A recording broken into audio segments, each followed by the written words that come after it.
Praise be to God, there is no other God except God. As some of you know, I published a clip a few days ago where I claimed that God will give me the correct answer to any question people might ask me. And this is a very big claim. And as I published it, I was rolling my sleeves, getting ready to be challenged by some extremely difficult questions. I was expecting maybe questions about the existence of dark energy or dark matter, or the philosophical implications of quantum mechanics.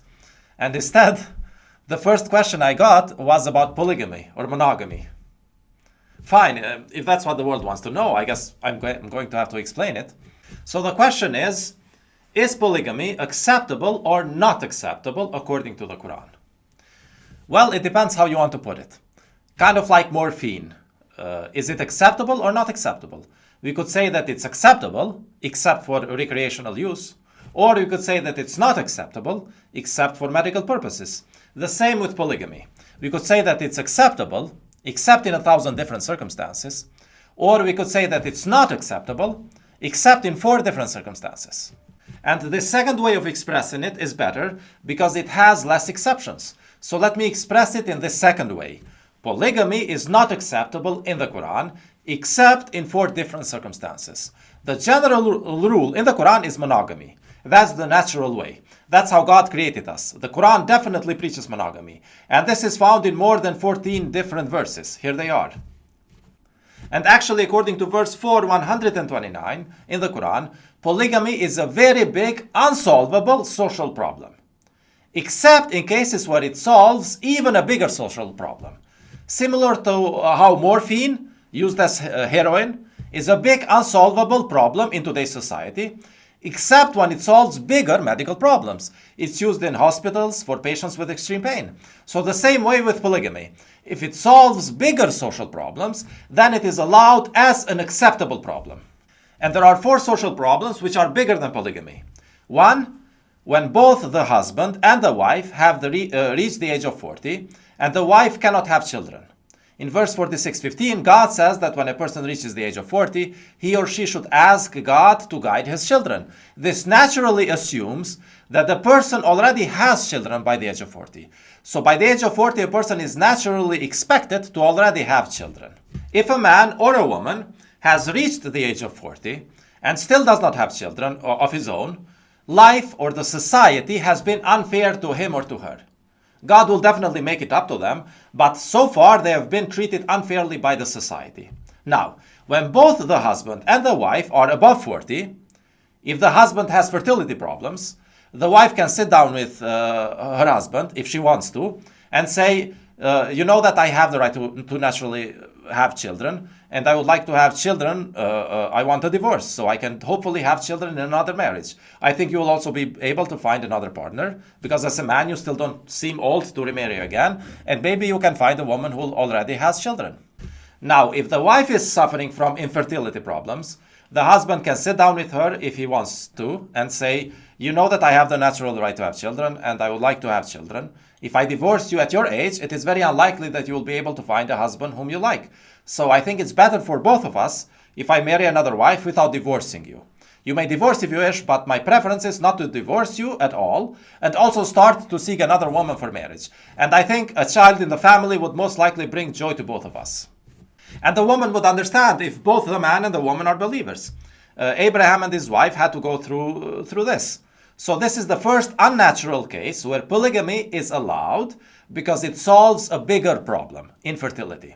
And this case also includes the permissible surrogacy cases, but that's another issue for another time. Nevertheless, a lot of couples these days don't want children anyway. In that case, there's no problem to be solved, and therefore no need for polygamy.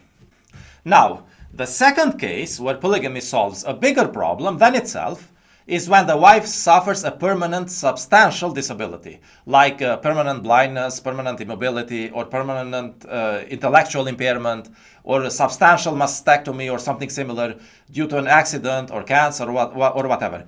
In that case, it is indecent for the husband to leave his wife when she needs him the most. So it is better for him to seek a second wife instead of divorcing her. And she would understand if she's a believer. Now, this idea is indirectly based on verse 129, which says that polygamy is a problem because one of the wives is always kind of left hanging. But if the wife is already hanging before polygamy, Polygamy does not cause any additional problem. The disabled wife is already just hanging in that marriage anyway.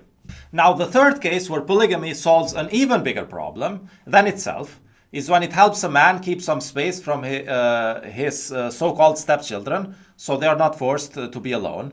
This is based on verse 4:3, and I explain it in my video clarification titled Marriage and Divorce Rules from the Quran.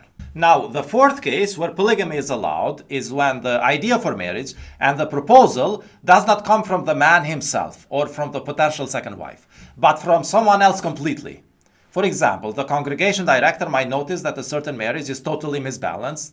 The man is way better than the woman, for example, but he's stuck with her and he's so nice that he would never divorce her, or things like that. And let's say no children would be hurt, or not hurt much. And let's say that the congregation director is aware of the situation of another woman who does not have very good chances of marrying with someone else. And he sees how in practice, finding a partially available husband for her would actually reduce the problems for the whole congregation. So it's more like a decision for the sake of the congregation, rather than for the husband himself. So once the congregation director evaluates the situation, he approaches the husband with the idea, and they evaluate carefully how much the first wife would be hurt, and how much she deserves it, depending on how much she supported the congregation, or whether she was just there for the sake of her husband. And by the way, she will definitely get hurt. The question is how much? And would the whole congregation benefit? Definitely much more than she got hurt.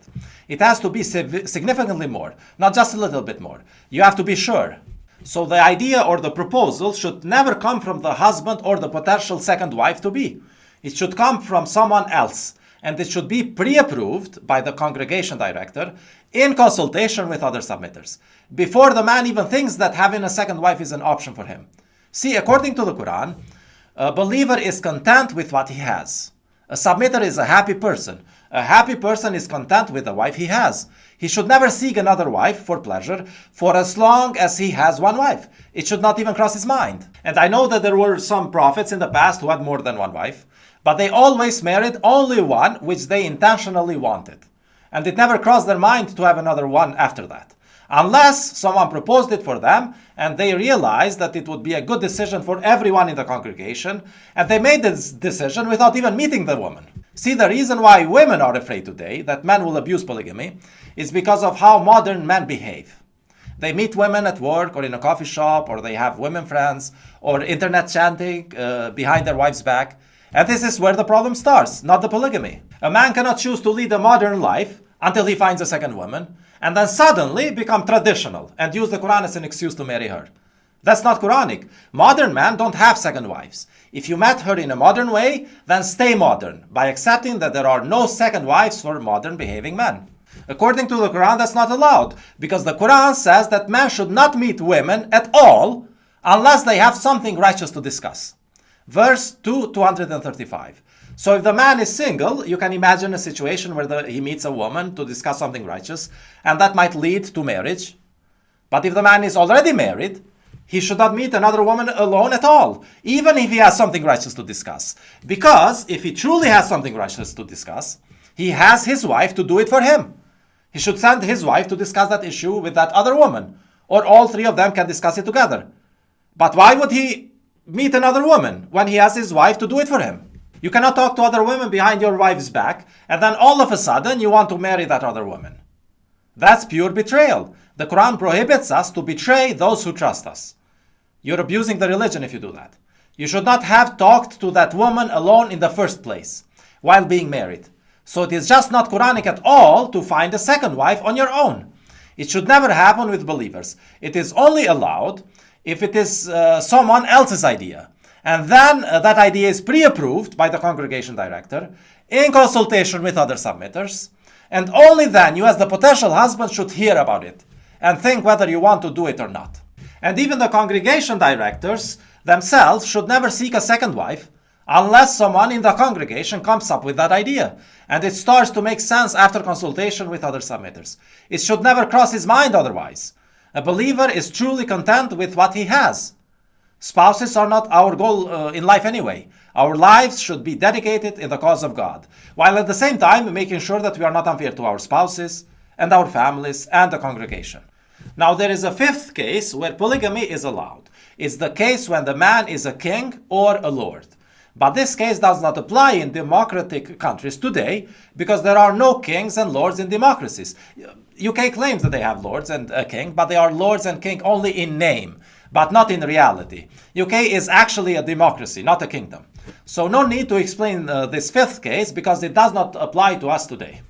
So to conclude, the Quran preaches monogamy based on all its verses, one man and one woman, except in 4 unnatural cases, which are: 1, in case the wife is barren and above 40, and the man also has no children from any previous marriage. This is based on verse 46:15. 2, in case the wife suffers a substantial permanent disability after marriage. This is based on verse 4:129. 3, in case the wife has no income or low income and has children from a previous marriage. This is based on verse 4:3. And 4, in case the proposal for the additional marriage comes from someone else, other than the husband or the potential second wife, and with the pre-approval of the congregation director. This is based on verse 235 and verse 459. So all these 4 exceptions from monogamy are based on the Quran.